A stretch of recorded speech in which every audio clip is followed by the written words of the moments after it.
the year nines in that school were so torturous and destroyed me so much internally.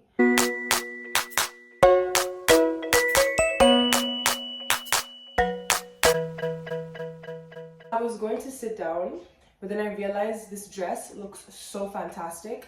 Guys, thumbnail. Y'all, my booty looks so good. Ooh. A couple of days ago, I went back to a place that has held a very painful place in my heart. When I was 14 years old, I transferred schools and I moved from the American system to the British system. When it comes to all of the facilities and things that the school itself offered, like 10 out of 10. Fantastic facilities when it comes to not only the academic side, but also the extracurricular activity side. Only problem, a lot of girls in the year above me bullied me. It's been about a decade since I last walked out of that school. I actually had to go back to the school. So today is gonna be just a story time of my experience going back to the place where my depression essentially started, going back to the place where I really got introduced to mental health. Here's a clip of me the morning of, just kind of expressing myself and expressing my thoughts. So let's dive in. I've been very open about my story with depression on social media.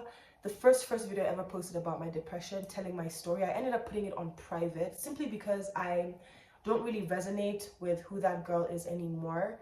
That video is for me now, you know, it's not for anyone else. But as we enter this next phase of our 20s, it's important to ensure that we've fully healed. Last night when I was laying in bed though, I couldn't sleep and I began reflecting on the fact that I'm going back to this school.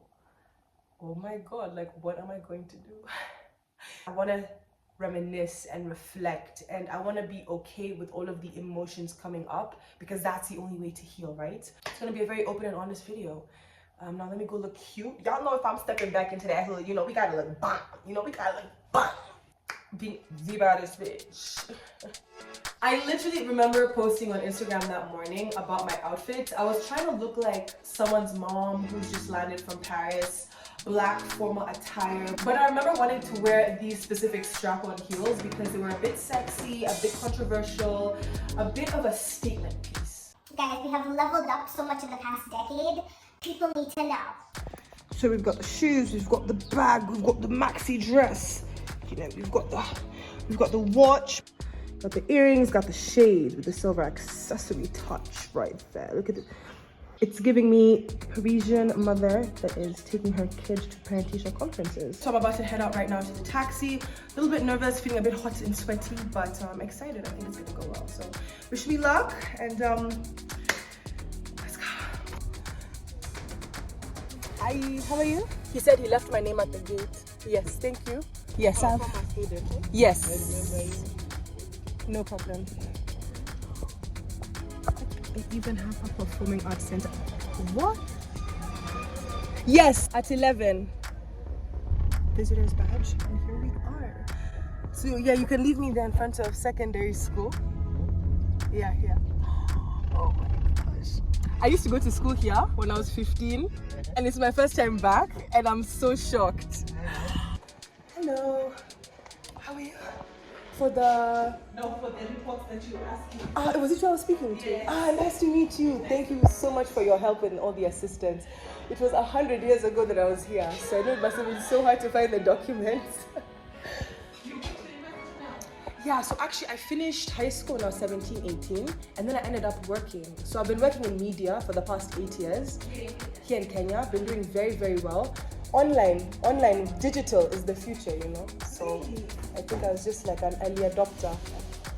So I eventually got a chance to sit down and talk to a couple of people about grades, universities, psychology, just a whole bunch of things. But after that came the very intense part of me getting a tour of the school. Why I feel like I was a little bit nervous to get a tour of the school is because I was very unsure on the type of emotions that were gonna come up. I remember where a lot of crazy things happened. I remember where a lot of depressive thoughts started kicking in. I remember where a lot of the bullying happened. And so having to kind of like retrace my steps and just bring up those memories was something I was really nervous about. It was very important for me though, now that I'm entering this next phase of my 20s, to allow myself to feel all of the emotions that have been built up and that have been buried away.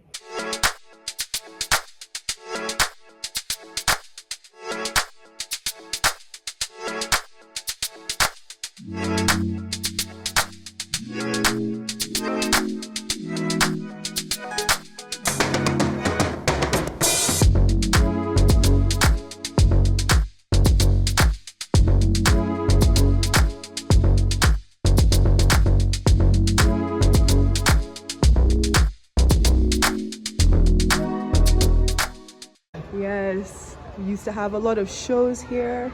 That's right. Yep. So in year 8, this was my first classroom. Right there. That is where the whole journey began, in that classroom. This is my first classroom here. This is where it all started. This is insane. First thing I remember seeing that sparked up a memory was walking down the school driveway and actually seeing the primary school. I remember my first day at the school. I'd even gotten the wrong uniform. It was my first time wearing uniform. I digress. I remember just the feeling of, let me say, nostalgia, seeing the building, because I remember being in that state of mind of walking in for the first time, scared, nervous, so unsure. And never in a million years would I have imagined that it would become a place that would bloody torment me for the next decade. Me not feeling any sadness was reassuring. My inner child was telling me, don't worry, we've healed. We're okay now. We're not sad anymore. Another thing that really stood out to me was seeing the sports center and also just seeing the field in general. I was such an athlete. I was actually in year 8 and was team captain for the seniors team, year 9, 10, and 11. Something that used to keep me sane a lot when I was younger was the fact that all these girls in like year 9 and 10 were bullying me, but the one place that they could never touch me was on the pitch. That was the one place where I'm your captain and you better keep up with me. And like I was the one allowed to, take charge. And so I remember just smiling to myself because I'm not an athlete now at all, but I just remember the importance that sports played in my life. I remember the importance of track and field, the importance of cross country, the importance of swimming. I loved field hockey. I was really good in netball.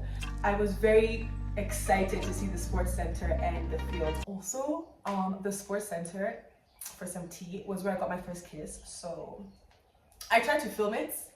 The sports right there, you guys. Oh my god. But yeah, during lunchtime in the Game of Truth or Dare. So there's some tea for you.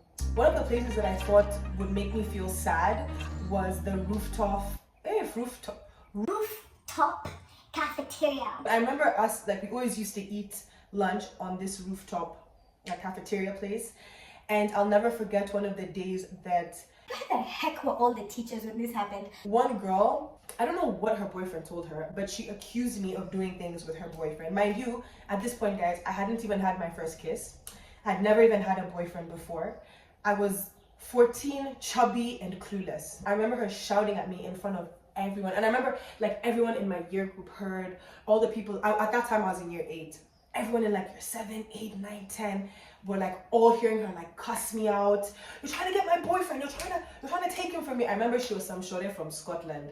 I even know her name, but I'm not here to expose. And I remember feeling so scared to stand up for myself. That was a point in my life when I could not stand up for myself. I could not defend myself. I subconsciously was so convinced that people hated me, and that made me hate myself so much, and that made me fear to stand up for myself, because who am I? I'm so valueless, And it's interesting because I remember her attacking words that she said to me so clearly to date. Like, I don't even remember what I ate for dinner yesterday, but I remember this. Another place that really brought up emotions was when I went to the music room. Now, I wasn't able to film the music room because at the time there was a year 3 group inside having a music lesson. They were so cute. I got to say hi to them and they were like, I like your shoes. Oh my God. The music room was where I would spend a lot of my lunch times because I didn't have anyone to hang out with. So the music room was a place that nobody would go to. While I was there, the only instrument that was there that I was partially interested in was the piano. So I remember my music teacher at the time, she's now left the school, her name was Miss Sampele. And she always used to come and check on me at lunchtime. I feel like she low-key knew that I was being bullied and that I didn't have friends. and so she'd always check on me. But I really loved the music room at the same time because that's actually where I taught myself the piano.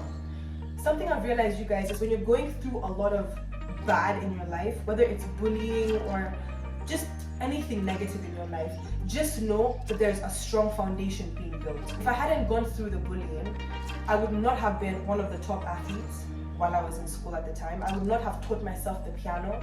I would not have gotten as many awards and trophies as I did.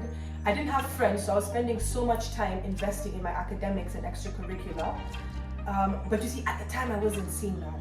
So I think just some advice is just always remember, when you are going through something negative, there is a solid foundation being built. Finally, the last place that really caught my attention was a specific corridor near the library. And I remember some of the girls from my year group all came at me using a lot of verbal, emotional, and psychological abusive terms and phrases at me. And it was so insulting.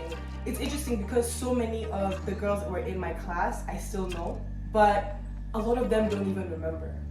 And I think that's what's so messed up about bullying, is the fact that the people that cause damage won't even remember this. And these are things that stay with you forever. The year 9s in that school were so torturous and destroyed me so much internally.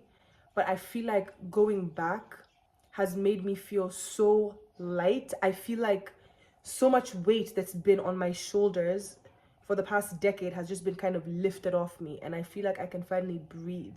I would never have found this Elodie zone world.